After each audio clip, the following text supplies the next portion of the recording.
Torch അടിച്ച് നോക്കിയാൽ പോലും നമ്മുടെ റൗഡി കൊച്ചിനെ പോലെ പ്യൂർ ഹാർട്ടഡ് ആയിട്ടുള്ള ഒരു പെൺകുട്ടിയെ കിട്ടാനേ പോണില്ല. എനിവേ എല്ലാം നന്നായിട്ട് നടന്നല്ലോ, സന്തോഷം. Just stop it.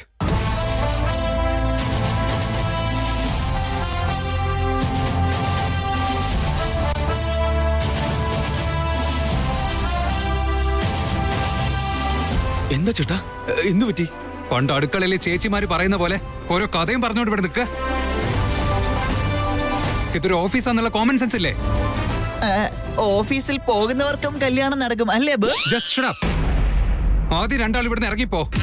ഇനി 10 മിനിറ്റ് കൊണ്ട് ഞാൻ പറഞ്ഞ ജോലി താൻ ചെയ്തില്ലെങ്കിൽ തന്റെ 1 വർഷത്തെ സാലറി ഞാൻ കട്ട് ചെയ്ത് കളയും. Get out. അയ്യോ വേണ്ട ബോസേ, 9 മിനിറ്റിൽ തന്നെ ജോലി പൂർത്തിയാക്കി ഞാൻ സോഫ്റ്റ് കോപ്പി അയച്ചേക്കാം.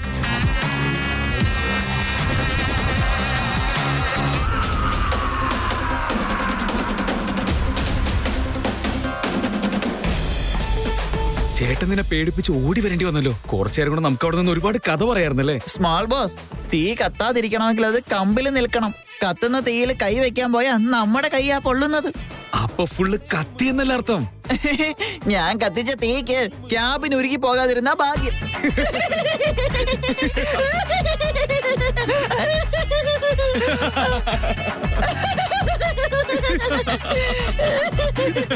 അമൂല്യ കല്യാണം കഴിക്കാൻ സമ്മതിച്ചെന്നോ? എന്നിട്ടൊരു വാക്ക് അവൾ എന്നോട് പറഞ്ഞില്ലല്ലോ. ഈ സംഭവങ്ങളൊക്കെ എപ്പോഴാ നടന്നത്? ഇനി ഇവര് പറഞ്ഞെങ്ങാനും കള്ളുമായിരിക്കോ? അവൾ എന്നാലും എന്നോട് പറയേണ്ടതല്ലേ അത്? എന്നോട് പറയാതെ എങ്ങനെ കല്യാണം കഴിക്കുക അവള്?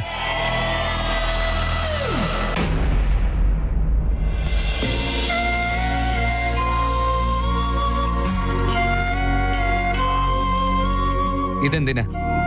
ഇത് നിങ്ങളുടെ സേഫ്റ്റിക്കാ. എനിക്ക് ഇങ്ങനെയൊക്കെ ആയാ ഞാൻ എന്ത് ചെയ്യുന്നു പറയാം. ഭക്തിയോടെ ദൈവത്തിന്റെ മുന്നിൽ നിന്ന് എന്റെ ചോദ്യങ്ങൾ ചോദിക്കും, ഉത്തരം കിട്ടുമെന്ന് നോക്കൂ. ഓൺലൈനിലൂടെ ഈ കാര്യങ്ങളൊക്കെ എങ്ങനെ നടക്കും? നിന്റെ തലക്കിത് വട്ടാണോ? ശരിക്കും നിങ്ങൾക്ക് എന്തോ പറ്റിയിട്ടുണ്ട് ബോസ്. ഒരു ഓൺലൈൻ ശാസ്ത്രവും ഇല്ല. ഞാൻ ആരെയും സെലക്ട് ചെയ്തിട്ടുമില്ല. പക്ഷെ നിങ്ങൾ എന്തിനാ ഇങ്ങനെയൊക്കെ പെരുമാറുന്നെന്നുള്ള കാര്യം എനിക്ക് മനസ്സിലാവുന്നില്ല. അപ്പൊ നീ ഒരുത്തനെ നോക്കിയില്ല അല്ലേ? നിന്റെ കല്യാണം ഫിക്സ് ആയിട്ടുമില്ല? എല്ലാരെയും പോലെ എനിക്ക് ഒരു മനസ്സേ ഉള്ളൂ ബോസ്. അതെന്തായാലും ഒരാൾക്ക് മാത്രമേ കൊടുക്കാൻ പറ്റൂ. എല്ലാ പെൺകുട്ടികളും ആർക്കാണോ മനസ്സ് കൊടുക്കുന്നത് അവരെ തന്നെ കല്യാണം കഴിക്കാൻ ആഗ്രഹിക്കുന്നതും. ഞാനും അതുപോലെയൊക്കെ തന്നെയാ ബോസ്. നീ ആർക്കെങ്കിലും മനസ്സ് കൊടുത്തിട്ടുണ്ടോ?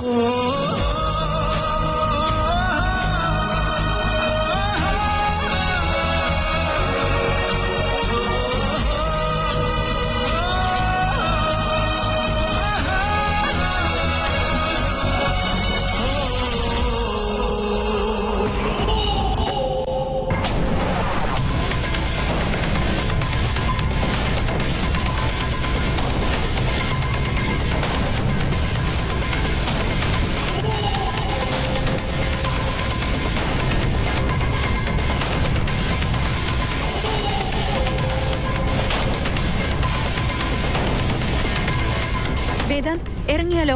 എന്നൊന്നും വീട്ടിൽ ഡ്രോപ്പ് ചെയ്യാവോ? അങ്ങനെയാണെങ്കിൽ ഞാൻ റെഡിയായിട്ട് വീട്ടിലോട്ട് വരാം. ഒന്ന് കൈയെടുക്ക് സാഹിത്യ.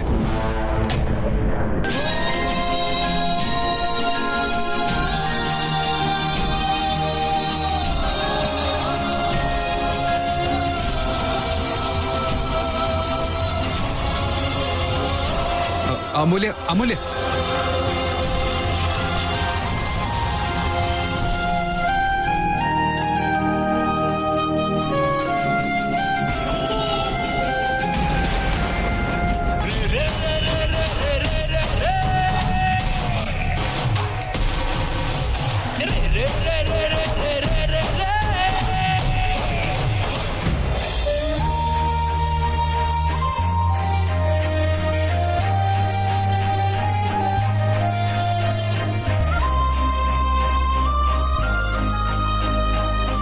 ബോസിന്റെ മുന്നിൽ വെച്ച് കോഫി എല്ലാം എന്റെ ദേഹത്ത് വീണു.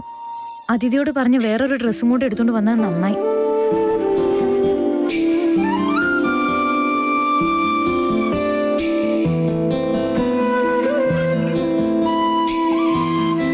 അമൂല്യ, കണ്ടിട്ട് എന്തോ ഒരു വലിയ ആലോചനയിലാണെന്ന് തോന്നുന്നല്ലോ. ചേട്ടാ, ആ അഹങ്കാരി ഇന്നേ ഭയങ്കര വിയേർഡായിട്ടൊക്കെ പെരുമാറാൻ തുടങ്ങിയിരിക്കുന്നു. വിയേർഡായിട്ടോ? അതെന്താ അങ്ങനെ? ജോലിയുമായിട്ട് ബന്ധപ്പെട്ട് ചിലപ്പോ നിന്നോട് ദേഷ്യപ്പെട്ടതായിരിക്കും. അങ്ങനെയൊന്നും അല്ലാത്തതുകൊണ്ടല്ലേ വിയേർഡെന്ന് പറയുന്നത്. എനിക്ക് മനസ്സിലാവുന്നില്ലല്ലോ. പണ്ടൊക്കെ ചെറിയ കാര്യത്തിന് വാദിച്ചും തർക്കിച്ചും ചലഞ്ച് ചെയ്തും ഒക്കെ വഴക്കുണ്ടാക്കുമായിരുന്നു. ഈ ഇടയായിട്ട് വളരെ സോഫ്റ്റ് ആയിട്ട് മാത്രം പെരുമാറുന്നേ. അതത്ര കാര്യാക്കണ്ട, പ്രേമത്തിൽ ഇതൊക്കെ ഉണ്ടാവും. എന്താ പറഞ്ഞേ? ഒന്നുമില്ല. അവന്റെയും സാഹിത്യയുടെയും കല്യാണ ഡേറ്റ് ഒന്ന് ഫിക്സ് ആവുമല്ലോ. ഇത് അതിന്റെ വല്ല ടെൻഷനായിരിക്കും. ദേ കണ്ടില്ലേ, കല്യാണക്കാര്യം പറയുമ്പോ നീ എപ്പോഴും സൈലന്റ് ആവും. അങ്ങനെയൊന്നുമില്ല. ഈ കള്ളത്തരം എന്നോട് നിന്നെ മറച്ചു വെക്കുന്നത് അതിന്റെ ആവശ്യമില്ല. ഇപ്പോഴും നിന്റെ മനസ്സിൽ വേദാന്താണെന്ന് എനിക്ക് നല്ലതുപോലെ അറിയാം. ഇപ്പോഴും നല്ല, എപ്പോഴും ഉണ്ടാവും. പിന്നെ നിന്നെ നീ അത് മനസ്സിൽ വെച്ച് ബുദ്ധിമുട്ടുന്നേ. നിനക്കത് തുറന്നു പറഞ്ഞാൽ എന്താ മൂല്യ? അത് പറഞ്ഞാലും ഇപ്പൊ എന്ത് മാറ്റം ഉണ്ടാവാൻ പോകുന്നേ? അത് നമുക്കറിയില്ലല്ലോ. ആർക്കറിയാം അവന്റെ മനസ്സിൽ നീ ഇല്ലാന്ന്? അങ്ങനെയാണെങ്കിൽ ചേച്ചിയുടെ കല്യാണത്തിന്റെ സമയത്ത് ഞാൻ അവനോട് നേരിട്ട് ഐ ലവ് യു എന്ന് പറഞ്ഞതാ. വാട്ട്? അന്നത്തെ സിറ്റുവേഷൻ അങ്ങനെയായിരുന്നു. അതുകൊണ്ടാ ഞാൻ വാ തുറന്ന് അങ്ങനെയൊക്കെ പറയേണ്ടി വന്നത്. എന്ന് വെച്ചാ നീ അത് അവനോട് പറഞ്ഞു എന്നാണോ? ഞാൻ എങ്ങനെ വേണമെങ്കിലും പറഞ്ഞതാവട്ടെ. മനസ്സിലാക്കാനായിരുന്നെങ്കിൽ അത് മതിയായിരുന്നല്ലോ. എന്നിട്ടും അവനത് മനസ്സിലായില്ലല്ലോ. നോക്കാം മൂല്യ, നിനക്കധികം സമയമൊന്നുമില്ല.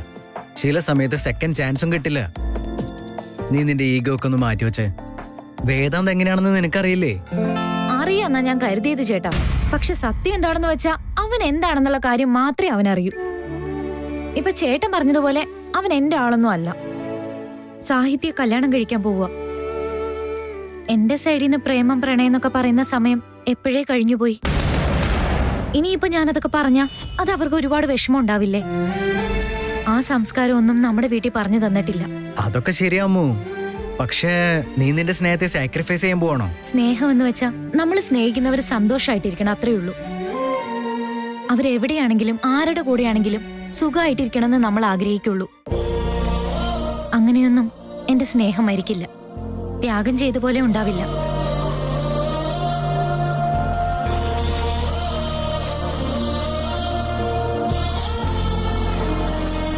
വേദാന്ത് പറഞ്ഞ കാര്യം ഇവളുടെ അടുത്ത് ഞാൻ പറയണോ, അതോ വേദാന്ത് പറഞ്ഞതാണോ ശരി?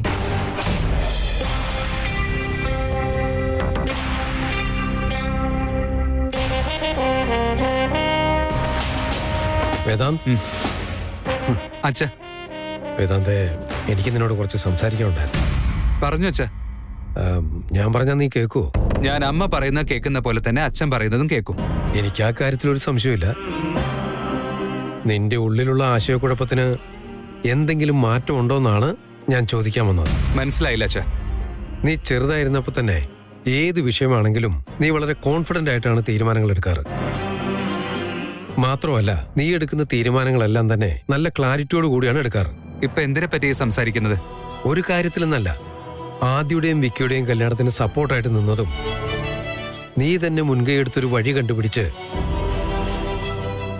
ധ്രുവനെ നമ്മുടെ വീട്ടിൽ നിന്ന് പുറത്താക്കിയതും, അതിലൊക്കെയും തന്നെ നിനക്ക് നിന്റെ തീരുമാനത്തെപ്പറ്റി നല്ല ബോധ്യമുണ്ടായിരുന്നു.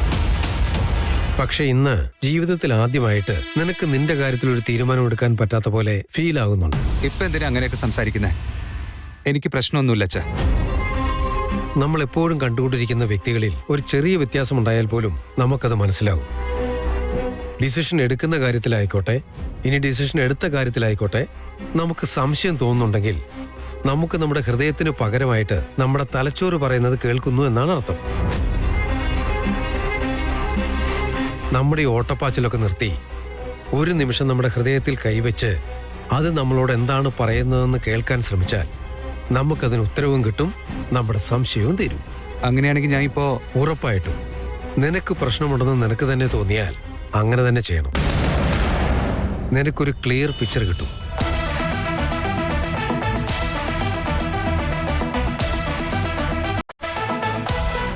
ശരി അച്ഛ.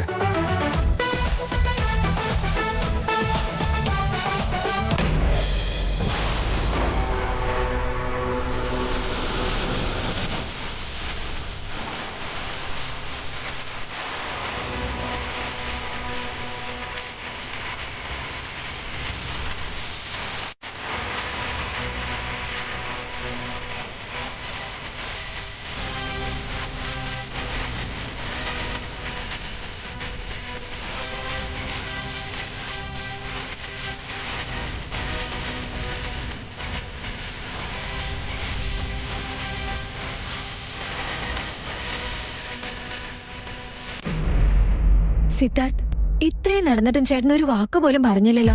നമ്മൾ ഇറിറ്റേറ്റ് ചെയ്ത് പോരാഞ്ഞോണ്ട് സുമേഷിനെ കൊണ്ട് ഇറിറ്റേറ്റ് ചെയ്യിപ്പിച്ചില്ലേ? എന്നിട്ടും ചേട്ടനും സാഹിത്യം തമ്മിൽ നാടകമാണെന്ന് വാതുറക്കുന്നില്ലല്ലോ. വെയിറ്റ് ആദ്യ, അർജന്റ് ഒന്നും കാണിക്കണ്ട. ഇനി എന്താ വെയിറ്റ് ചെയ്യേണ്ടത്?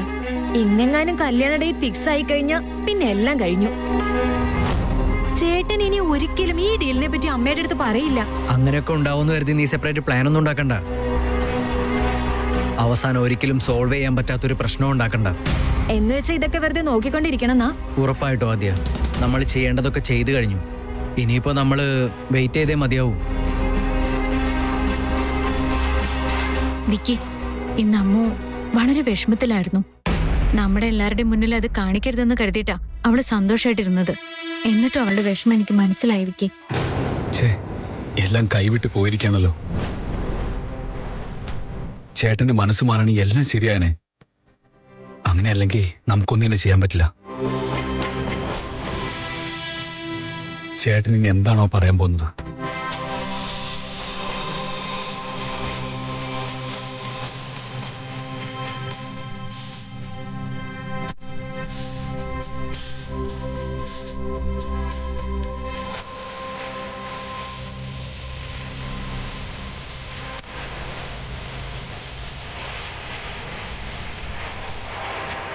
വേദാന്ത്, ഞാൻ മനസ്സിലുദ്ദേശിച്ച പ്ലാനെല്ലാം നടപ്പിലാവാൻ പോവാ.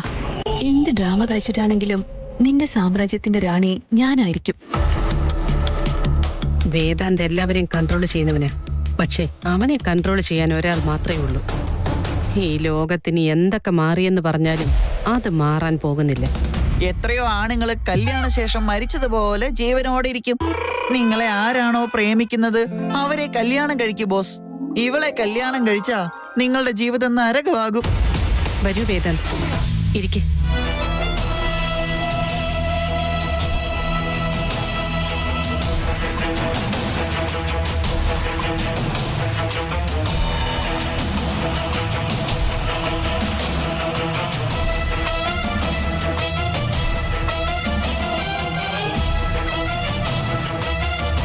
തിരുമേനി,